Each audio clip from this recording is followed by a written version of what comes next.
别以为朕宠恩，你就可以恃宠而骄。你竟然跟九让别的所徒一样假圣旨。所徒，奴才在。山西巡抚刘德昭一案办得怎么样了？回皇上的话，刘德昭贪赃枉法，罪行累累。他不但私自侵吞朝廷的赈灾粮款，还圈地占地，危害一方。刺杀山西总兵书建，甚至行刺皇上，实乃罪大恶极，罪证确凿。刑部已经把他和同伙33人押往菜市口问斩了。那他的族人呢？刘氏一族，褫夺功名，贬为庶民，流3000里。这怎么处置的如此之轻啊？是，皇上，这刘德昭犯的可是滔天大罪，本应诛9族的呀。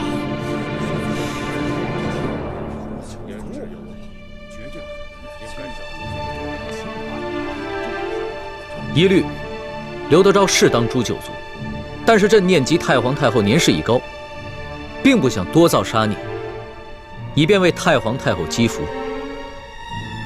皇上以仁孝治天下，乃天下之表率。皇上圣明，皇上圣明。退朝，所徒留下。这退朝。吾皇万岁万岁万万岁！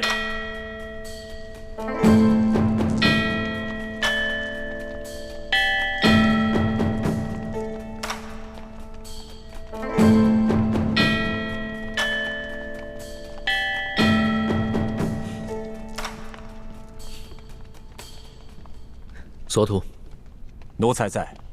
这回刑部量刑，为何如此之轻？回皇上的话，这刘德昭罪大恶极，就算是诛他9族都不为过。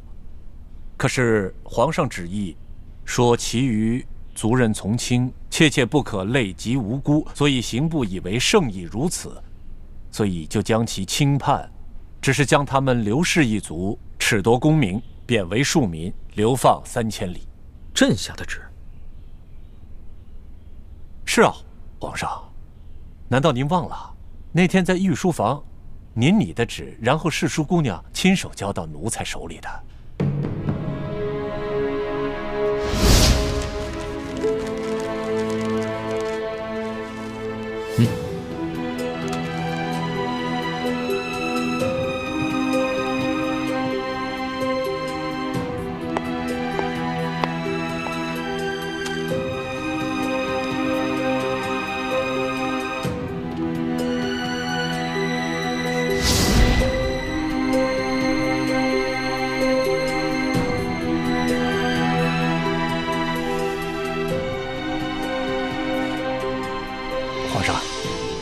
您的意思是要将刘德昭一案发回重审吗？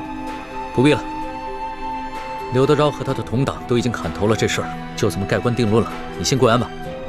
这。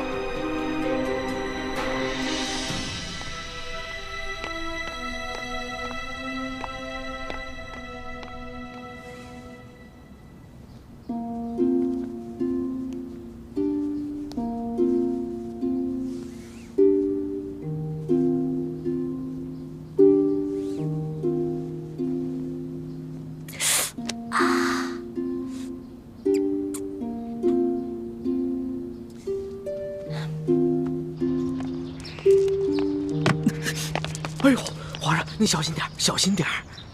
谁把门槛垫这么高的？赶紧给人修平了！这，小德子还不去传公家，快！再不削平，朕削了你的脑袋！这，皇上息怒，皇上息怒。糟了，难道东窗事发了？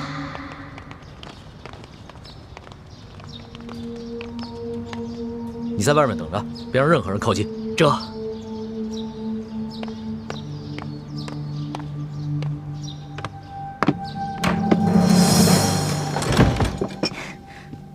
龙小弟下早朝了，喝点茶吧。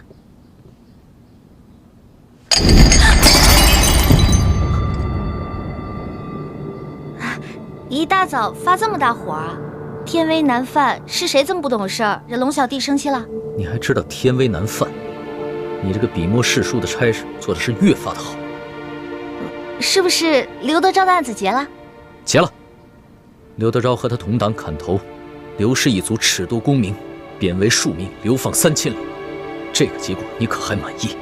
哎，后宫呢不得干政。虽然奴婢不在皇上的后宫之内，但是奴婢也是个女人呢，头发长，见识短，怎敢胡乱议政呢？不过皇上既然这样处理，肯定有皇上的道理啊。李欢，你别以为朕宠着你，你就可以恃宠而骄。你竟然敢矫诏给了索额图一道假圣旨！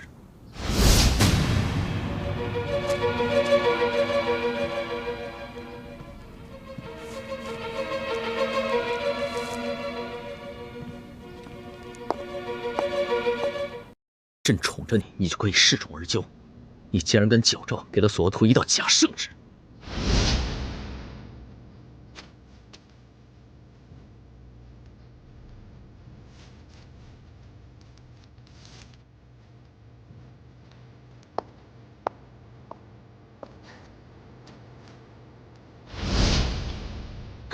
我就知道奴婢这点江湖小把戏，肯定瞒不了英明的皇上了。是不是索额图跟刑部的人发现那道圣旨是假的，要杀刘德昭全族啊？要是发现了，你还能在这儿？早就进天牢了。那也就是说，刘氏一族老少全都安然无恙了？李欢，你是真傻还是假聪明啊？你知不知道，矫诏也是欺君大罪，是要诛九族的。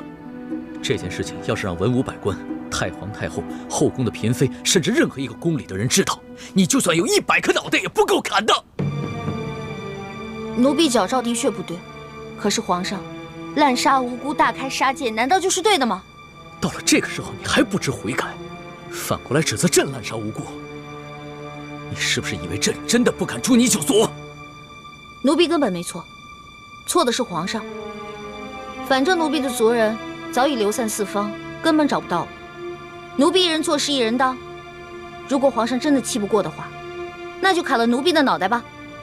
奴婢绝不皱一下眉头，用奴婢的1颗人头换600多颗人头，值了。好，真英雄啊！那朕今天就拿你这颗脑袋去换刘氏600多颗人头。来人，传索额图。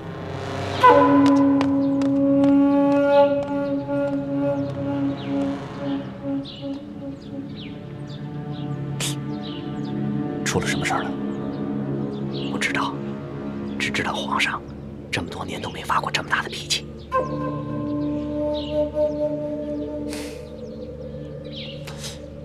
是不是因为世庶姑娘？除了她，谁还有这么大的胆子？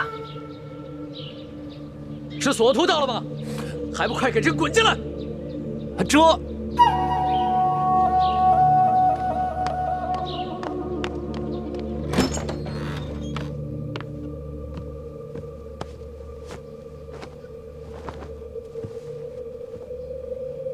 皇上吉祥。索额图，把李易欢推出午门斩了。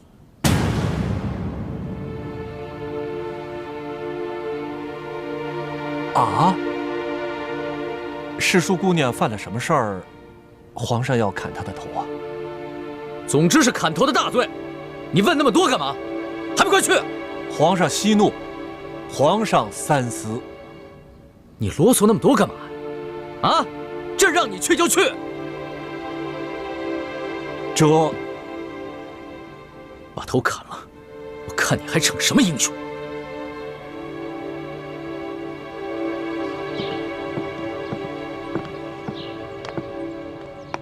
走吧，世庶姑娘。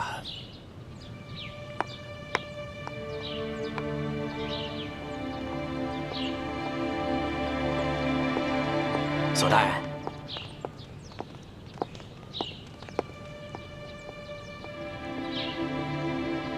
皇上真的要处斩世庶姑娘？皇上是这么吩咐的。皇上虽然是这么吩咐的，但是咱家斗胆建议索大人，暂缓行刑。索大人也是聪明之人，应该明白咱家的意思。行了，多谢李公公了。你说的我心里都有数。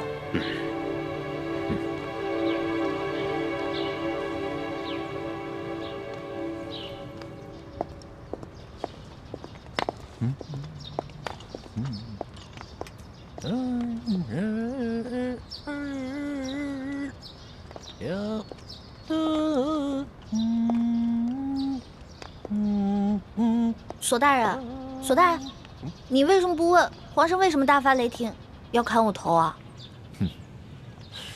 我是不敢问，也不想问呐。在这宫里头，事儿知道的越少，越安全。皇上不会真砍我头吧？哎，姑娘啊，这次山西之行，我心里看得很清楚。皇上心里对姑娘那是非常看重，姑娘啊，可不比其他人呐。如果今天我真的犯糊涂，砍了你的头，那接下来皇上就该来砍我的脑袋了。那姑娘放心，咱们呢就这样慢慢的溜达，说不定我们还没有溜达到午门，皇上就派人下旨要来赦免你了。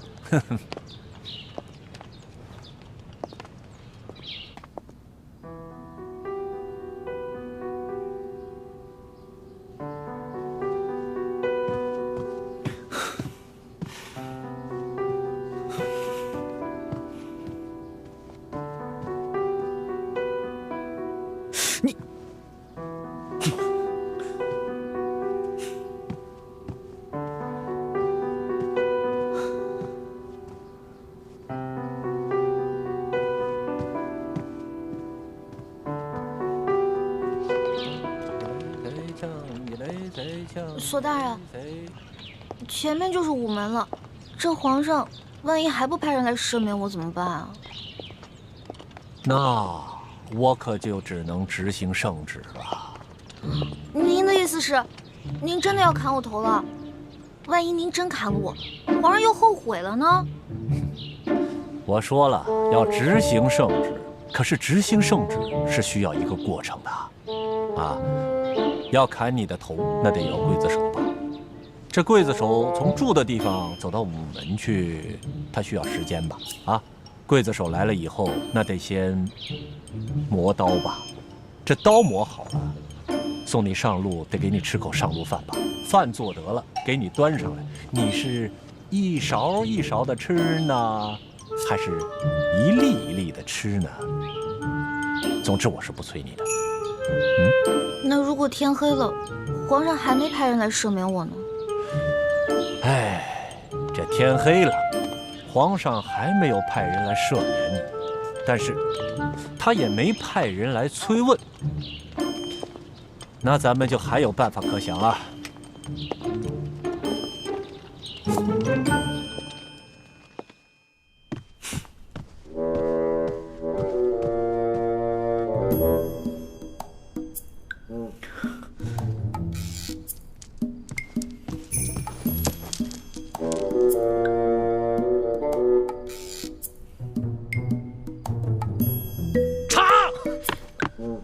奴才这就去。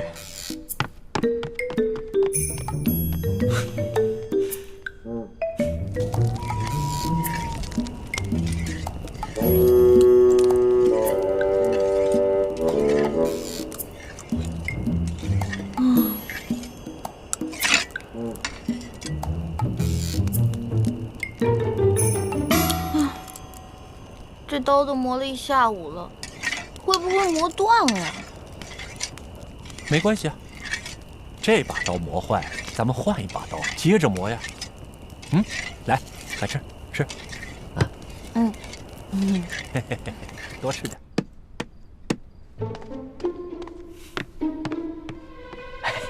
皇上，你消消气儿啊，喝杯茶消消气儿。这谁沏的茶？怎么那么难喝？是奴才的徒弟小德子沏的。你怎么教徒弟的？连个茶都不会沏。皇上息怒，皇上息怒。皇上的茶通常都是世淑姑娘给您沏的，小德子她一时半会儿掌握不好火候。求皇上您饶了他这回。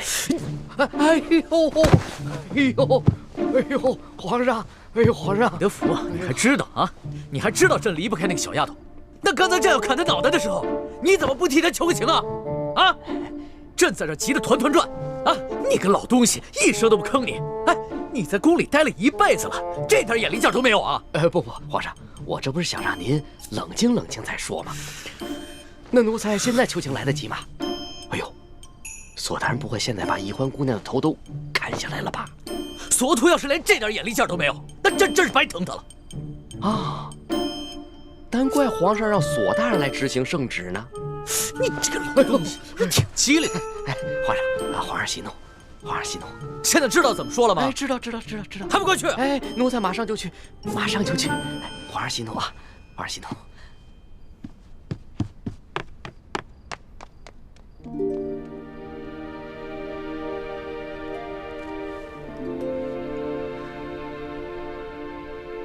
长进倒是不少，这面的针脚好多了。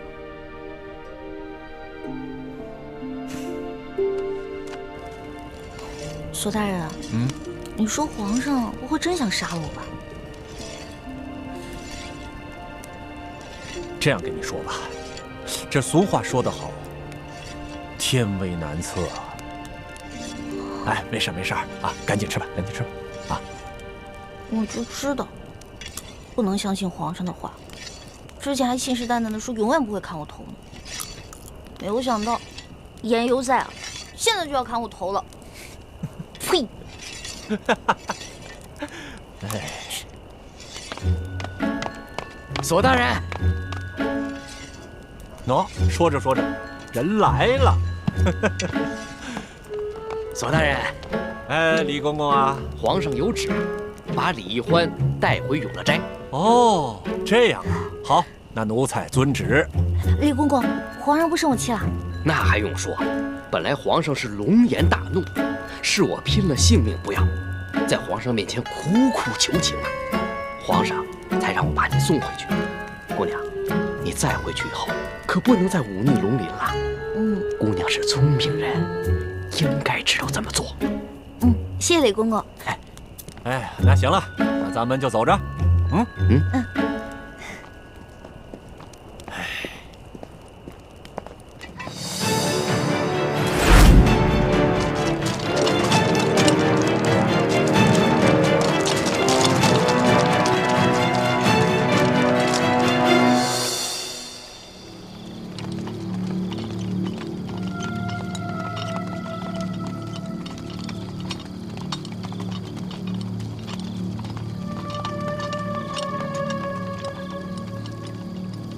离约定的时间还有半炷香，不知道孩子们得没得手。晋王放心，这些孩子都是咱们精心调教出来的一流高手，不会出什么差错的。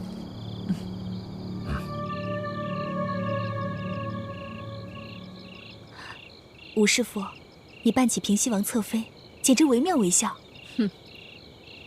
这世上除了缺胳膊少腿的残疾，就没有你武师傅扮演不了的人。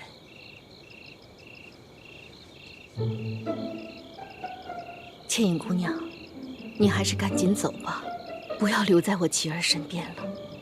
若是被人发觉了，不仅会连累了我琪儿，还会伤害了姑娘的性命。不仅这扮相像，连声音和神态也一模一样。那我呢？我这石副将就不惟妙惟肖了？你呀，怕是连石秋红本人都分不出真假。太子不像易欢那丫头，每项技能都学得很到家。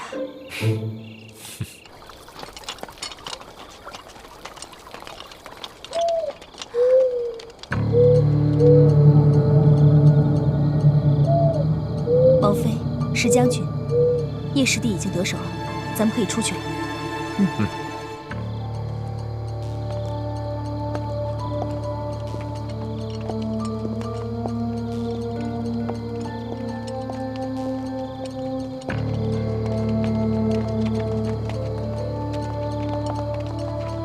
侧王妃石将军好。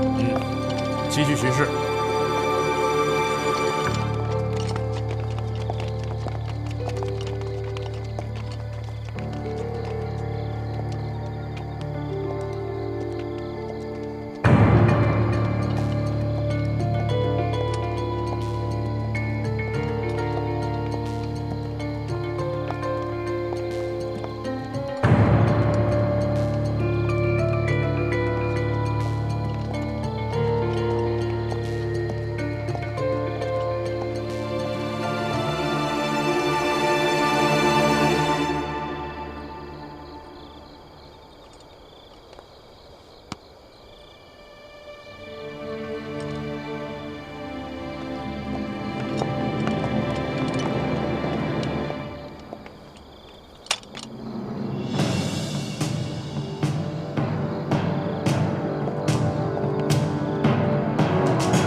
你们进去取货吧，我和倩影守在这儿。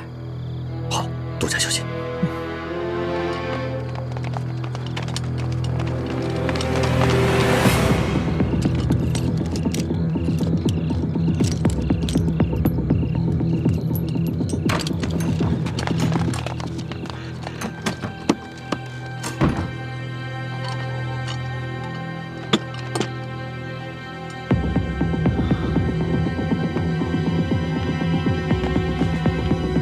当心有机关，大家注意安全。好。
有人有毒。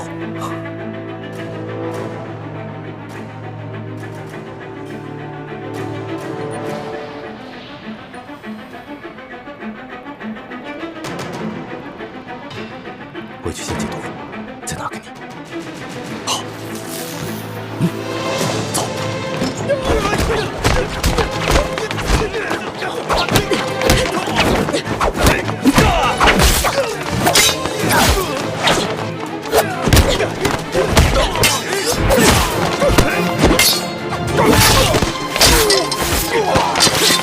有埋伏，我们中计了！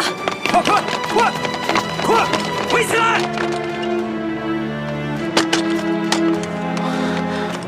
爹，王府里好像有什么动静，不会是大师傅和太子遇到什么麻烦了吧？快撤！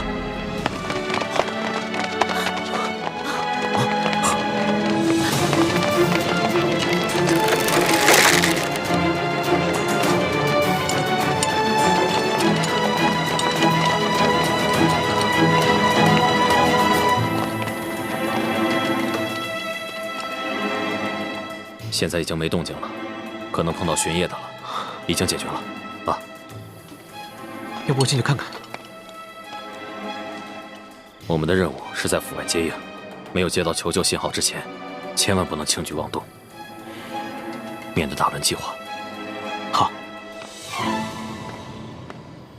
晋王，好久不见，别来无恙啊！吴三桂，你居然没有率兵出征！区区调虎离山之计，岂能瞒得过吴三桂？怎么样？你们是想束手就擒，还是想再负隅顽抗？哼！现在不是在空旷无垠的战场上，今天你手下兵将虽然众多，但想困住我们，没那么容易。冲出去！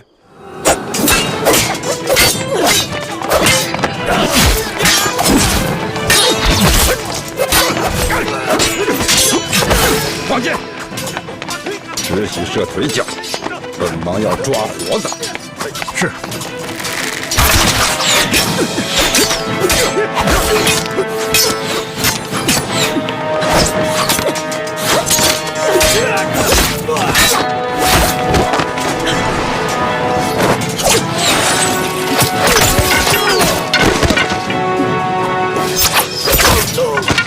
不算快压进来！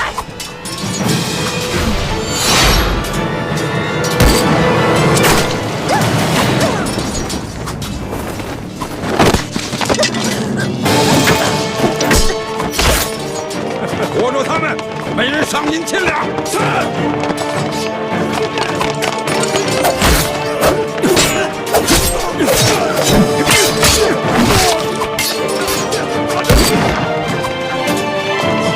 都给我住手！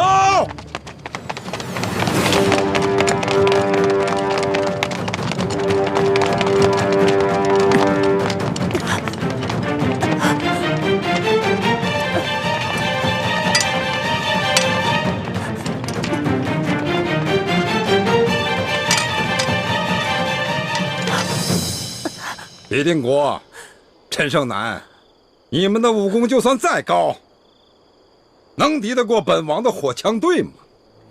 吴三桂，今天算你赢了。你把他们全都放了，我留下来任你处置。我乃堂堂大明晋王，你把我押解诵经，交给康熙那个小皇帝，那可是一件天大的功劳，而且还可打消朝廷对你拥兵西南、伺机反叛的嫌疑。那本王要是不同意呢？那大不了，我们就拼个鱼死网破。我临死之前，一剑削去自己的面皮，那我这颗人头可就不值钱了。就算你把我交给康熙，康熙也不会相信的。李定国，我才不会上你当呢。这前明晋王，哪有前明最后一个太子值钱呢？你若肯把你这个假儿子留给我，我或许还会考虑是否放了你。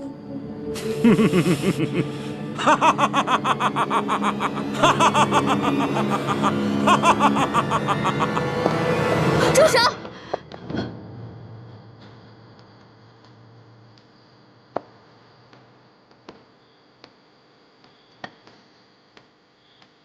还不让开！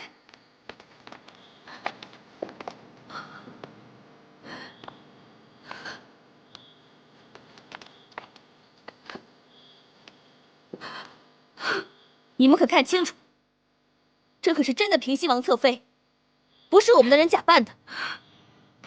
爱妃，王爷，救我！李定国，你这个猪狗不如的东西，你竟敢挟持本王爱妃！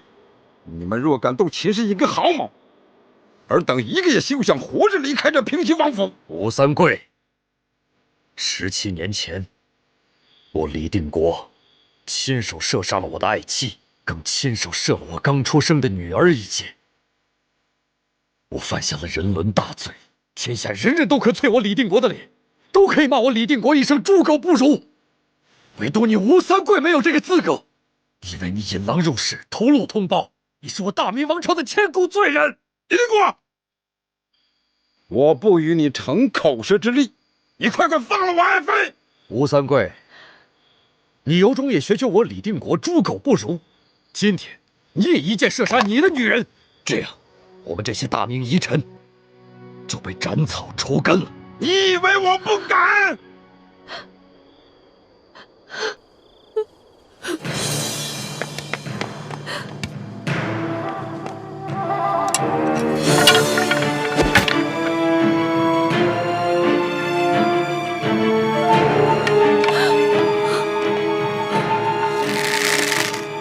王爷，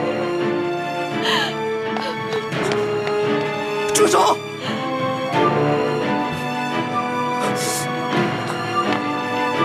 父王，你要做什么？你难道真的要学李定国那样六亲不认，连我娘也要射杀了吗？妻儿，妻儿，青阳，我对你一片痴心，我为了你，不惜挨了我父王50军棍，我险些送了命。可你呢？你竟然要杀了我亲娘！青儿，你睁开眼看看，这就是你不惜牺牲一切的女人！你让父王放下剑。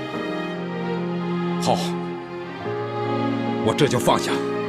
但你必须过来，拿起枪，当着本王的面一枪杀了这个无情无义的女人！不，青阳，我不想要你的命。你把我娘放了，换我来做你的人质，就让我父王一剑杀了我好了。青儿，糊涂！青儿，你好糊涂，你快回到你父王的身边去。我再说一遍，你放了我娘！青儿，你疯了，快退回来！青儿，放了我娘！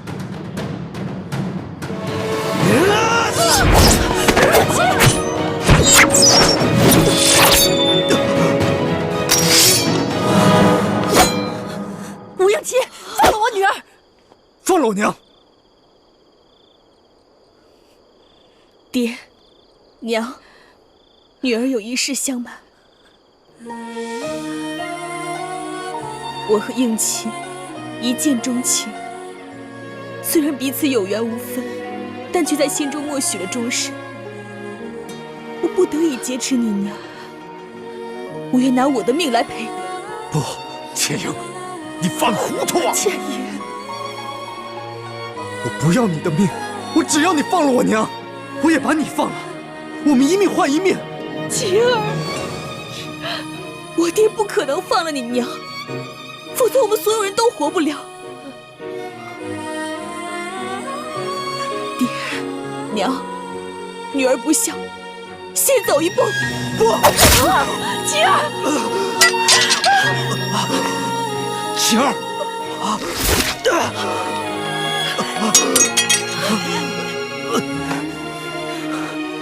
你放了我娘！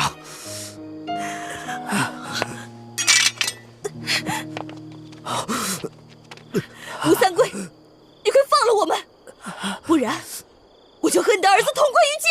王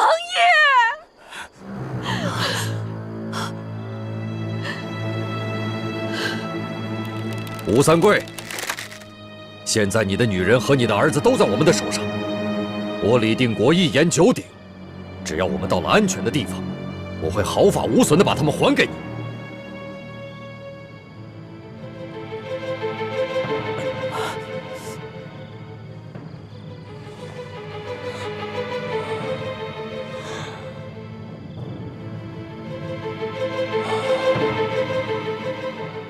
让他们走。王爷，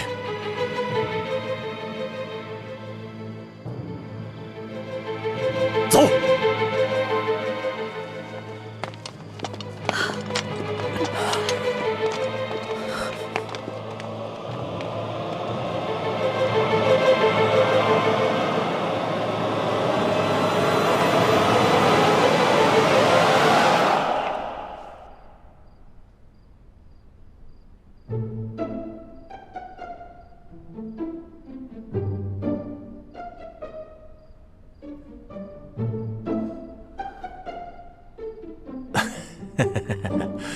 皇上，世淑姑娘这一路上都悔恨不已啊，她恨不能要以死谢罪。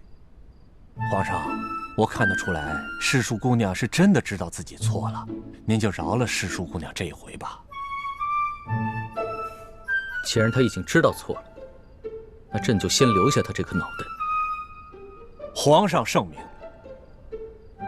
你们都先下去吧，朕要好好亲自审问他。这。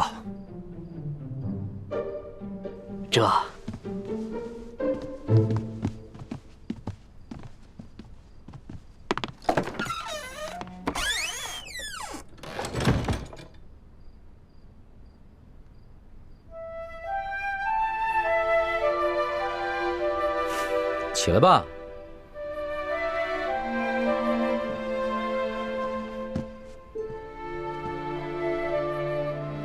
李欢，你可知罪？奴婢知罪。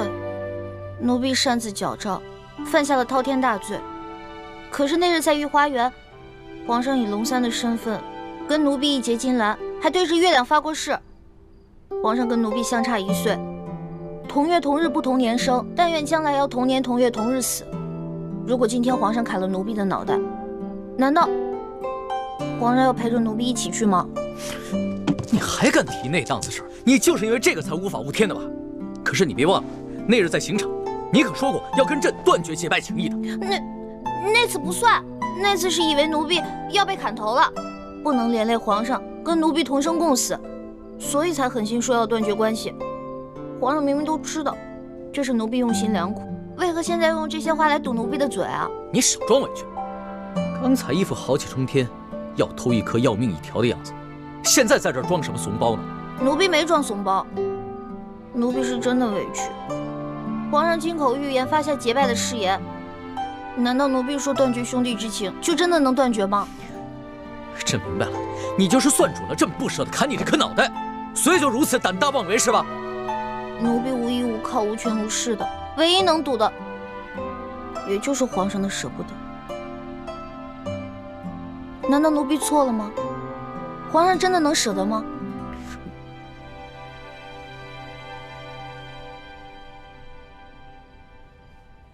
皇上，您还记得我们第一次相见时候的情景吗？人们都说朝廷无道，民不聊生，可为何京城是如此的繁华？让开，让开，都让开，让一让，让开！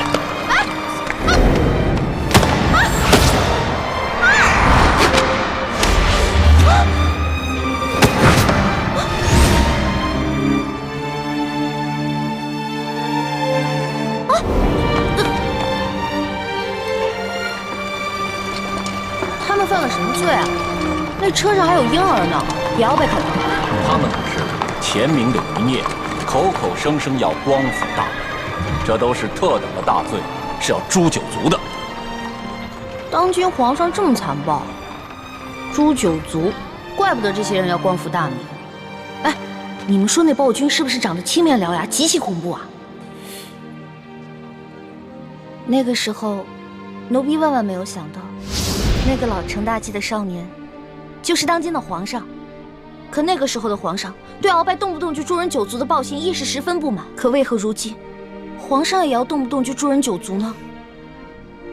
你怎么能拿朕跟鳌拜比呢？鳌拜杀的那些犯人有多冤枉，刘德昭难道也冤枉吗？杀刘德昭不冤，可是刘氏一族也有毫不知情的老人跟妇人，还有正在吃奶的婴儿啊，他们何罪之有？皇上，奴婢并非恃宠而骄，也没有干政的野心，奴婢只是不想看着皇上的刑罚变得如此严苛。如果说奴婢矫诏冒犯了龙威，那当时在山西呢，皇上冒险抢劫官银官粮的时候，难道也是有意挑衅皇权吗？皇上还不是出于一点点人心，怕更多的无辜老百姓饿死吗？你少在这花言巧语。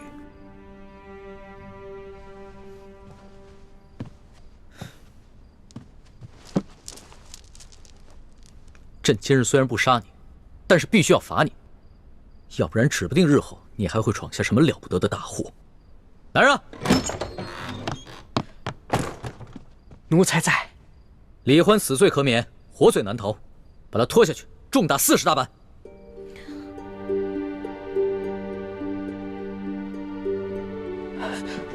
皇上，世淑姑娘好不容易才9死1生逃了回来，她的脚伤刚刚好。世淑姑娘身子弱，这40大板她可经受不起啊！求皇上开恩，饶了世淑姑娘吧。老东西，这会儿你知道求情了？你会错圣意了，还不快去！这……慢着！皇上，您还有何吩咐？不用把人拖到掌心太监那儿，让人把板子拿到永乐斋来。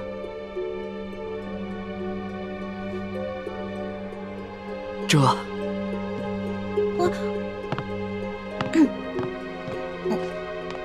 皇上，你真的要打奴婢40大板啊？要不然呢？那日奴婢不知天高地厚的打了皇上一巴掌，太皇太后要罚奴婢手板，当时还是皇上跟奴婢一起作弊，逃过了惩罚。难道今天皇上真的要惩罚奴婢吗？朕上一次就不应该帮你，你若是受过一次罚，只怕就会懂得收敛，也不会犯下今日这等大罪。好，只要能让皇上出气，奴婢愿意受罚。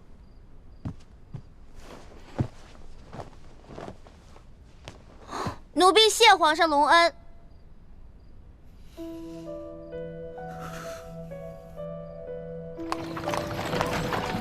撤！撤！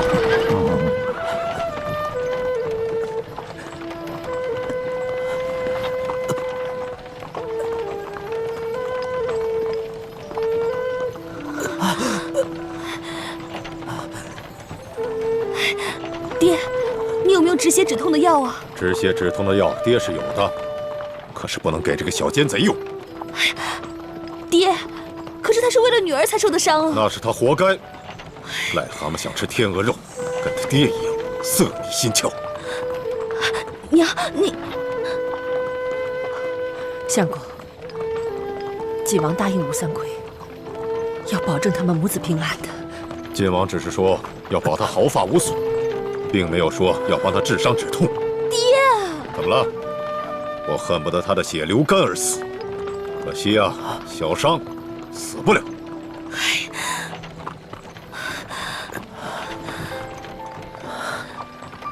千阳，我没事儿，我也不疼，你别担心。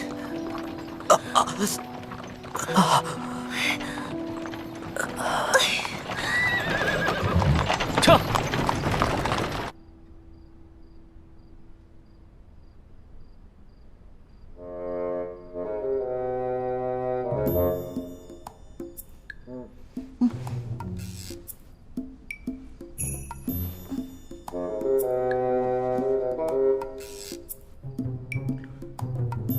皇上，药打您赶紧打吧，我这跪的腿也疼了，腰也酸了，连脖子都僵了。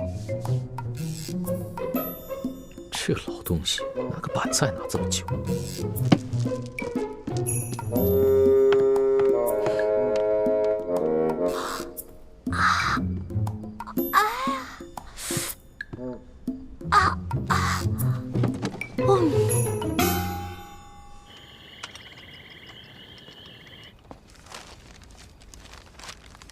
骂吴三桂！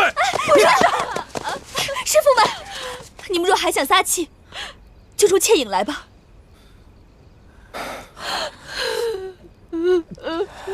四师傅、五师傅，咱们辛苦了半夜，先吃点东西休息一会儿吧，保留一点体力。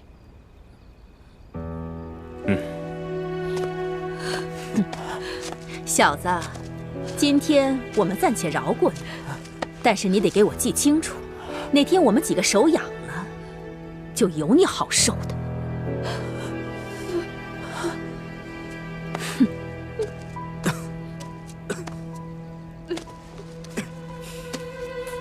我们大家吃饭吧。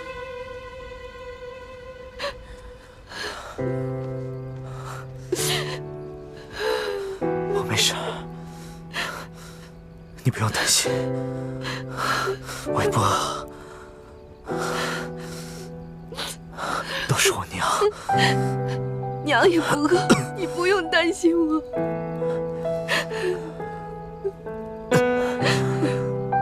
快回去吃吧。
你们都下去吧，这要亲自罚。这。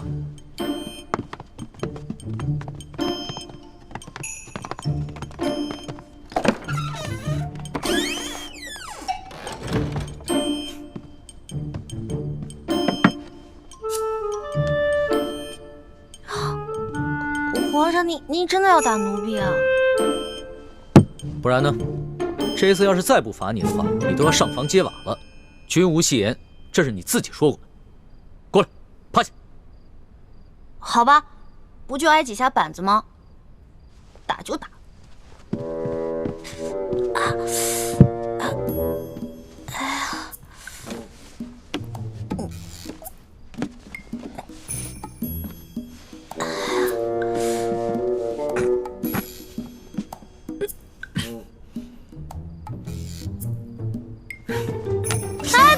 等，皇上，要不然咱俩商量一下呗？您高高举起，轻轻放下，假打行吗？你刚才那个死猪不怕开水烫的英雄气概哪儿去了？不如啊，你给朕认个错，跟朕重新续个大小，让朕做老大，你做小弟，那朕就饶了你。不行，我从小都是老小，好不容易捞个老大当，士可杀不可辱，打吧。行，那你就好好忍着，别鬼哭狼嚎的啊！绝对不出一声。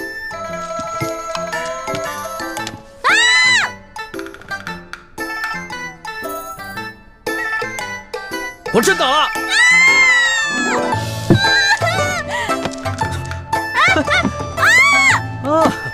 我说呢，平日里你蹭回点皮就哼哼唧唧的，今天像换了个人似的。原来有这个东西！还给我！什么东西？大清哪条律法规定了，奴才被打的时候，屁股里就不能垫垫子？还给我！你趴下，板子还没打呢。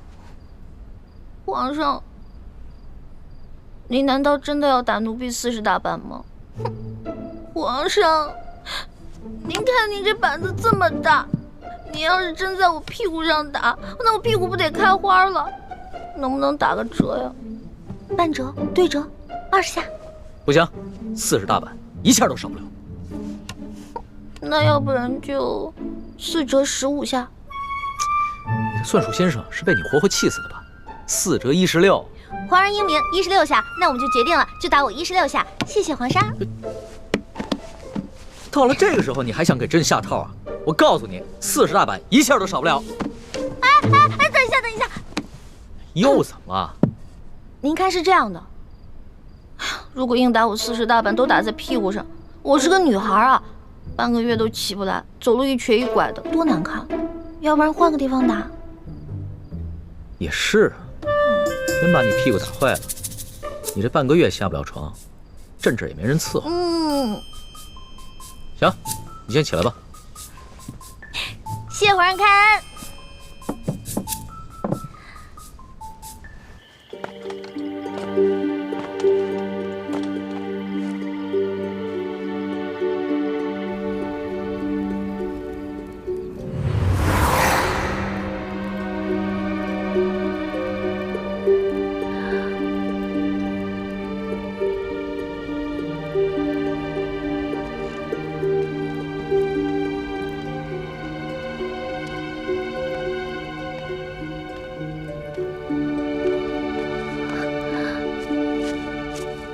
英气，青影，你要干什么？上次你放了我，这次我也要放了你和允娘。不可以，这次的情况和之前的都不同，我父王一定不会善罢甘休的。你若是真的把我们母子给放了，不光是你，甚至连你的父母都会有危险的。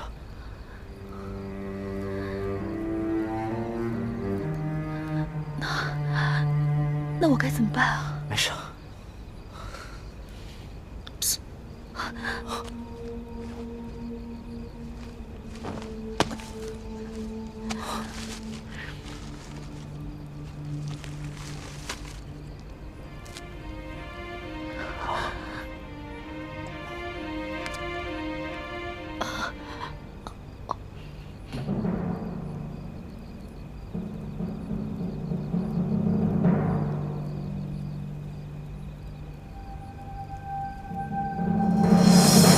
义父，义父，义父，诸位师傅，吴三桂追过来了。怎么办？我们逃吗？逃不是办法，在这云南境内，我们只会被他们追得精疲力尽，最后结果还是一样。那依太子之意呢？我们手上有人质，而且今晚吴三桂明明可以全歼我们，却下令手下留住活口，说明我们对他还有价值。我们可以跟他谈判。很好，太子遇事不慌，处置得当。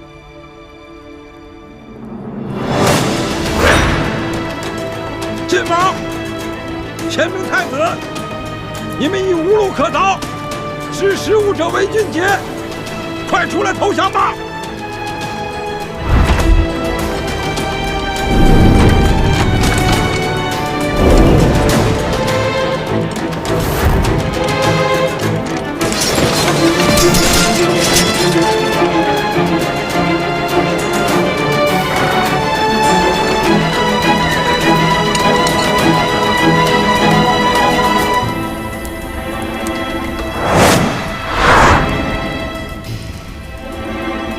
吴三桂，你不讲信用，你若是敢强攻，我就杀了你的妃子和儿子。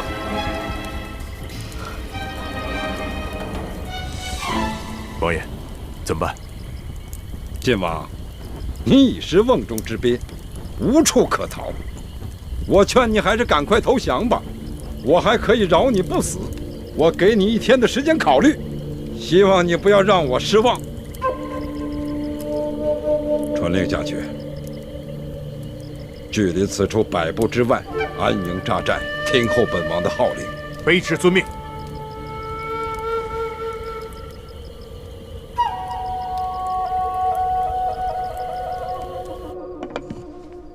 这个屁股打不了，手总打得了吧？把手伸出来。皇上，你干嘛呀？又要打我呀？行了，别废话，把手伸出来。我不。右手要做事，左手，快！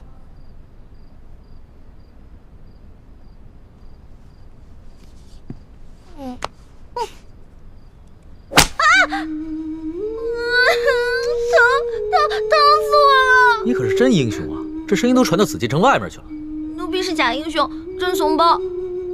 如果皇上行的话，你试试，你不叫我就服你。这个时候你还敢跟朕顶嘴？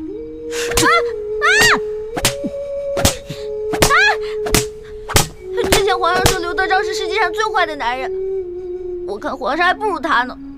刘德昭虽然欺上瞒下、贪赃枉法，但他对自己的女人从来不打，他对他女人很好的。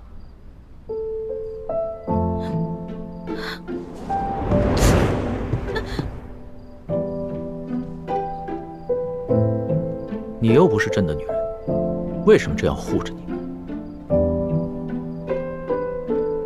还是说，你愿意做朕的女人？说你愿意做朕的女人。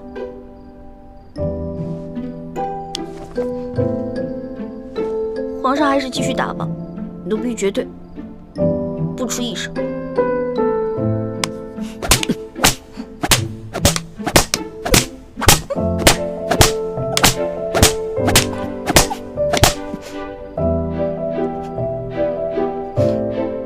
要哭就哭出来了，别憋着，装什么英雄？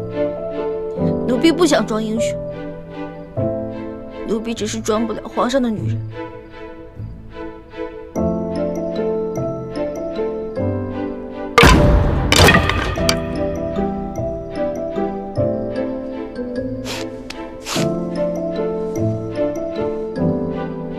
皇上，您这是不打了呀，还是改日再打呀？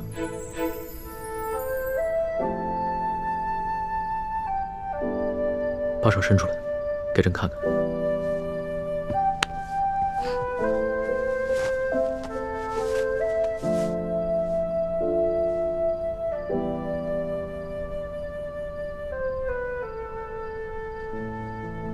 怎么这么娇气？才打了几下就变成这个样子。或者你试试，也疼。老大，不是朕想打你。朕如果这次不罚你的话，真怕你将来越来越无法无天，真要做出什么事情，连朕都保不了你的时候，那朕就真的后悔都来不及了。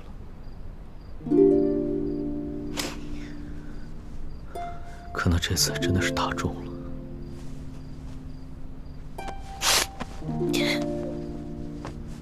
都疼死了。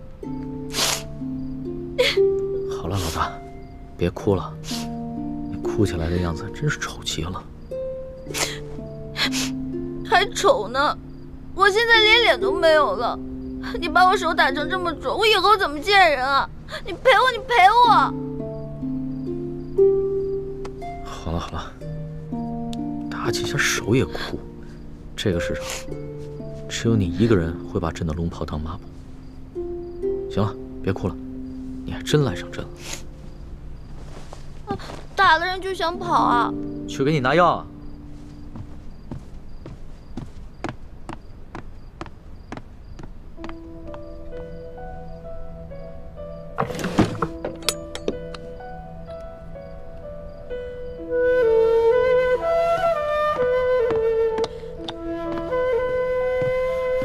把手伸出来。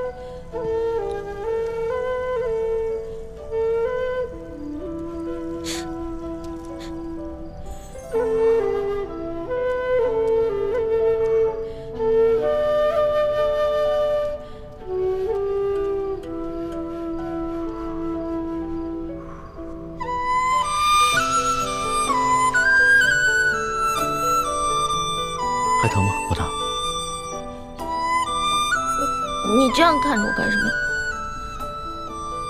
我看你长得丑。怎么样，好点了吗？好疼。老大就是打了几下手板，朕的心里有数，别撒娇了啊！不是手疼，是头好疼。哎，老大，老大，老大，老大，老大，太医，快传太医！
在此之前，我本以为吴三桂安插在我们明珠谷中的奸细，只是一个身份不高的小角色。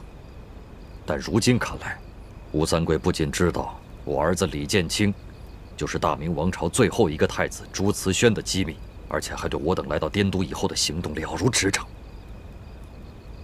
这就说明，这个内奸不仅仅已经进入了我们明珠谷的核心层，更在我们在座的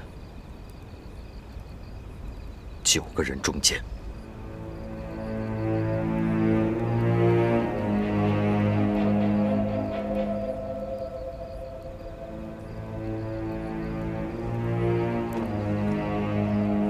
晋王说的极是，内奸一定是我们7位师傅当中的一个，所以我们的行动才处处受制于人。是谁？有种做吴三桂的奸细，就有种承认。只要你承认了，我等就念在与你过去的情分上，饶你一命，只废了你的武功，让你滚回吴三桂那个狗贼身边去。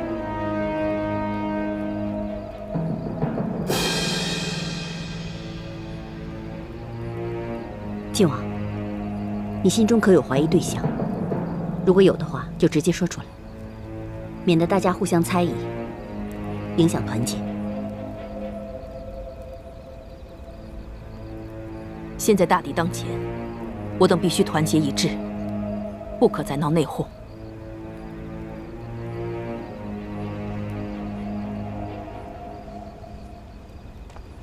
太子，你可有怀疑对象？除了义父，在座7个人当中，有5个是我尊敬的师长，还有2个是我从小一起长大的兄弟姐妹。我实在不知道该怀疑谁。不管怀疑谁，我的心里都十分愧疚，十分难过。我此刻的心情跟太子一样，不管此前知道鳌拜在我明珠谷中安插有奸细，还是这次来到滇都，得知吴三桂也在我明珠谷中安插有奸细，我都不忍心怀疑各位，因为我们都是10几年出生入死、肝胆相照的好兄弟。倩影跟默笙，更是同太子从小一块长大，情同手足。但是我也知道，这些年来，我们的大业进展得极为不顺利，缺乏经费，条件艰苦。有些人渐渐动摇了，有些人退出了，还有些人投敌叛变了。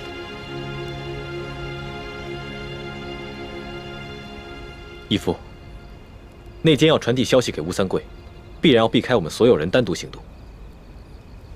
我们只需要核对所有人来到滇都之后的具体行踪，彼此印证，仔细分析。就算内奸隐藏的再好，也会露出蛛丝马迹。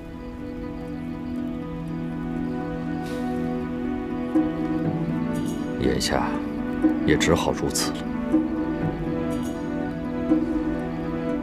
我恳请各位暂时都先退出屋去，然后逐一接受我跟太子的盘问。